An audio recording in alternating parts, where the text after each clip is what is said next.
Griffin, welcome to The Witness. What a beautiful little land this is. What is this, Hyrule? This Welcome is lovely. To Puzzle Island.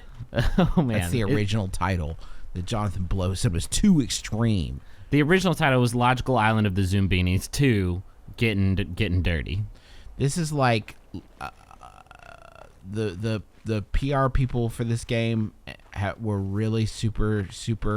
Look at this puzzle. Can't solve it. Get the hell out of there. You're not ready for that yet. Too hard. Can't solve it.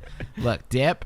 The PR people for this game were very worried about spoilers for any puzzles. And after playing the whole game, I can see why. It's pretty much the whole game is doing puzzles, so you wouldn't want the solutions to get out. That's just stupid.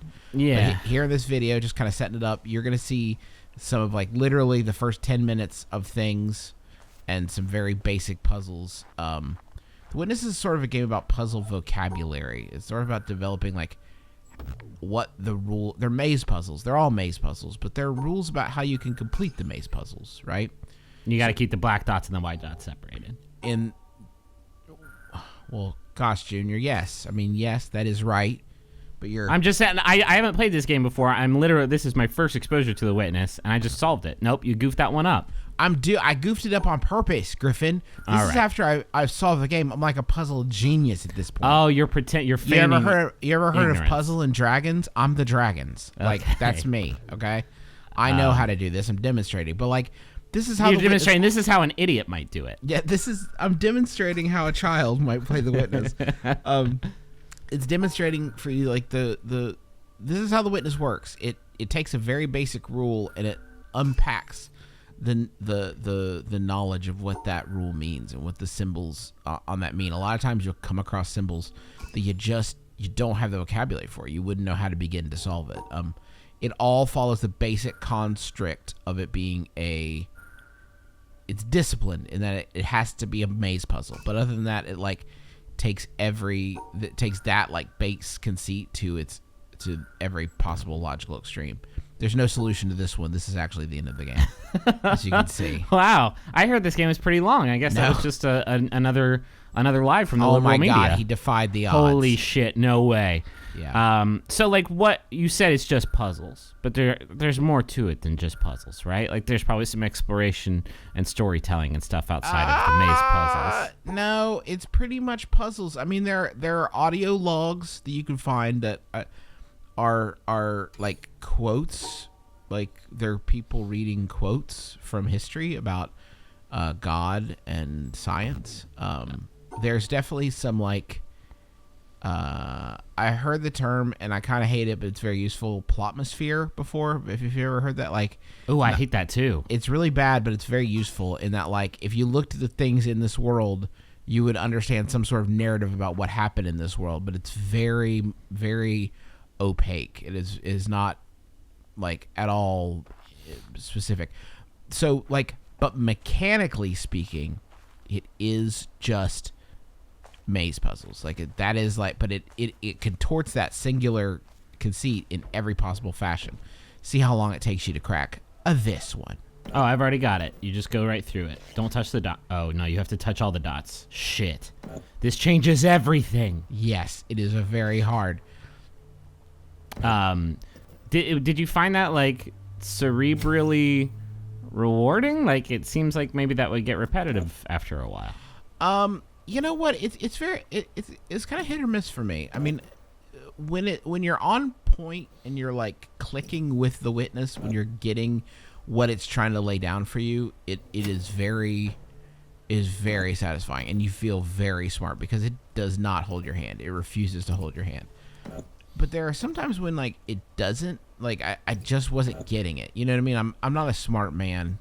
And a lot of times I didn't understand what Jonathan Blow, who's much smarter than me, was wanting me to see or understand. And eventually I did get it, but I spent a lot of time playing The Witness, being very frustrated. And I think that if I had had a walkthrough or some sort of guide, it would have been very, very tempting for me to not get in there, to not check it out. It would have been really hard to not do that. That's the thing with like reviewing games early, is you just do not have that option. Yeah. But that's good, right? That's like the pure way to play it. Like but I'm worried that, I don't think a lot of people are going to have that. experience because it has no way of getting you back on the rails if you've lost the plot. So you just did 2 big rows of puzzles. Did anything happen when you? Absolutely nothing happened. That's another kind of thing about The Witness is it doesn't like cheer you on a lot. It kind of says like, okay, you did some puzzles. Those are literally just to teach you what those rules mean. Because if you remember,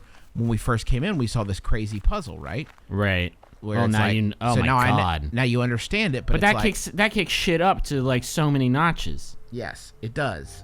It kicks the shit up very hard and fast, and it makes you say like, oh god, well now I know how to solve this, but now I actually have to do it. I said, nope, don't want to do it.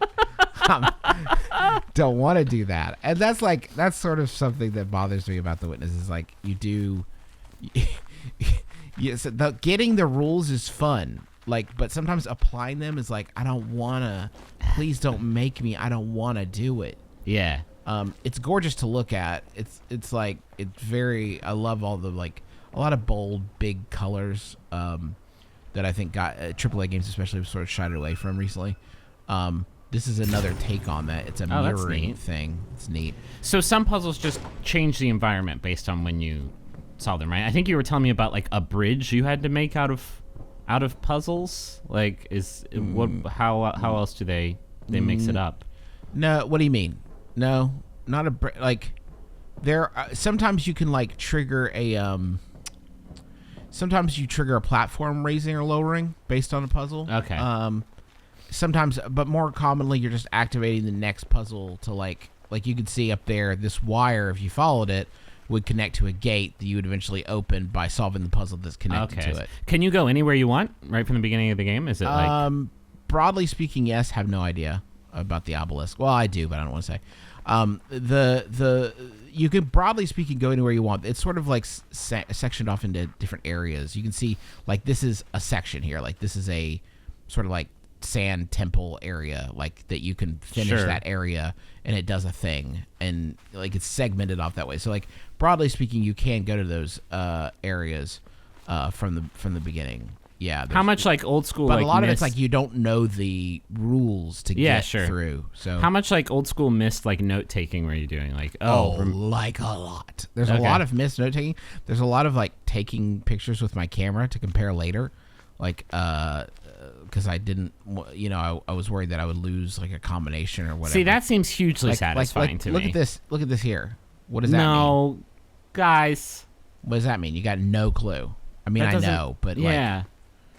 But that's what the game is like. Rather than collecting inventory items, what you're collecting is like knowledge. You're collecting a puzzle vocabulary to like help you unlock what is on the island. It's just that sometimes doing that, like actually doing it, is not very enjoyable. Like it got kind of boring and frustrating from time to time. I can imagine the learning curve is pretty steep at first, right? Because if you're given like infinite exploration of this island where you know nothing, trying to find like the thread to follow. It's weird to talk, like learning curve is like a weird thing to talk about with this game because it literally is all learning curve. Like it's all that. Like you got, like if you had an instruction manual for how to play this game, it would be the walkthrough. Like it would be the same thing. You know what I mean? Like, I guess that's true. Because it's all contextual. One of the things that's really cool about this game is if you wanted to localize it, it would localize instantly to any region on Earth because there are no words. It's just communicated. That's a windmill that I started. You can see by doing Good work. that. Yeah, I thought it was pretty neat. What if you channeled the line the other way? Huh? That solution had mirrored. Maybe it stops it. Weird. But that's kind of like that's a control. It's like a very basic control that is not a puzzle so much as it is something like a switch. I gotta say, I was sort of following your journey through reviewing the Witness, and I knew like how much you were banging your head against some of these puzzles, and it didn't sound that enjoyable to me. Watching you actually playing it and seeing like how like explorable this big expanse is, like I actually do want to dip into it for that reason. A lot of times when you heard from me over the course of reviewing it, and this is why you don't write a review while you're playing a game, like a lot of times you heard from me is when I was frustrated and I wanted to push Jonathan Blow into a well. Yeah. Like I don't feel that way anymore because I solved his beautiful puzzles and now he and I are resting together in hammocks on Puzzle Island. He says, I'm very proud of you, Justin. He's taking you into his time wizard enclave. Hey, check this crap out. This is the coolest area in the game, and I can't tell you what it is or why. But like when you play, it's like, It's cool. It's Okay, cool shit. hearing you talk about the game at first blush, it makes it sound like you hated it. But It's because when I talked about it initially, I've already explained this, Griffin. You're my brother. I need you to listen to me. When I played it initially, I was very frustrated about it because the parts of it are very hard. But now you're the king of Puzzle Mountain. Now I'm the king of Puzzle Mountain. Exactly. Okay. That's a really cool thing that once you figure it out, it's like, that's a neat thing. It doesn't, if you're looking for story in the concrete sense that like Braid had story, you're not going to get much of it from here. And even that was not what I would traditionally call concrete. Because everybody's like, what was it even about? A woman, a bomb? Nobody is quite sure. That's true. Day. This is even more oblique. There's a lot of really cool stuff in it, though. Okay. It makes you like wonder and think about it. Like I like that. I like thinking mystery. and thought. So people should play this game, but not look up a walkthrough. Like really don't look up like I really like. We're probably gonna publish one. That guy's juggling. Check that out. That's weird, right? I just noticed that. Like we're probably gonna publish one because like I don't know. Gotta get them clicks, but I wouldn't read it unless you're like really, really super duper. Well, now what's the point of publishing it if you just said not to read it? Because I want somebody's gonna do it. Like they should have that option available to them. Yeah. I don't know what I'm trying to communicate here, except that guy's looking at the windmill. Yeah, no, it's beautiful art you've made, Justin. Great machinima. It's machinima. Basically, there's clouds in the game. This part of the video isn't very good. I probably should have stopped it earlier. At the end, The Witness is a good video game. Play it.